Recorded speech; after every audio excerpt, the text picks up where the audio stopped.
बिस्मिल्लाहिर रहमानिर रहीम। बुखारी शरीफের 406 নম্বর হাদিস আব্দুল্লাহ ইবন উমর রাদিয়াল্লাহু আনহু থেকে বর্ণিত, আল্লাহর রাসূল সাল্লাল্লাহু আলাইহি ওয়াসাল্লাম কিবলার দিকের দেয়ালে থুতু দেখে তা পরিষ্কার করে দিলেন।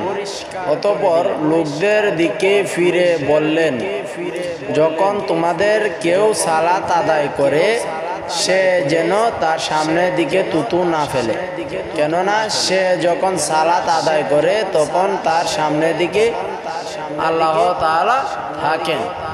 অর্থাৎ নবীজি যখন নামাজ পড়ছিলেন তখন সামনে থুতু দেখতে পারলেন এবং সেটা কিবলার দিকে বা পশ্চিম দিকে বলতে পারেন।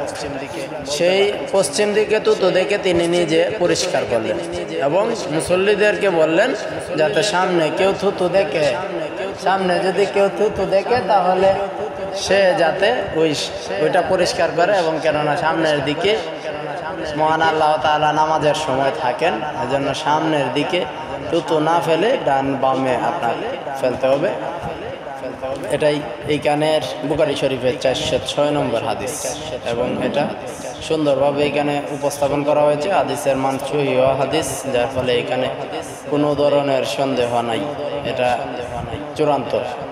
এবং এখন থেকে আপনারা প্রায় সময় হয়তো বা খেয়াল করেছেন, মসজিদে যখন ইমাম সাহেবরা নামাজ পড়ান তখন সাইড দিয়ে একটু জায়গা খালি রাখা হয়, ওই দিক দিয়ে কিন্তু থুতু ফালায়।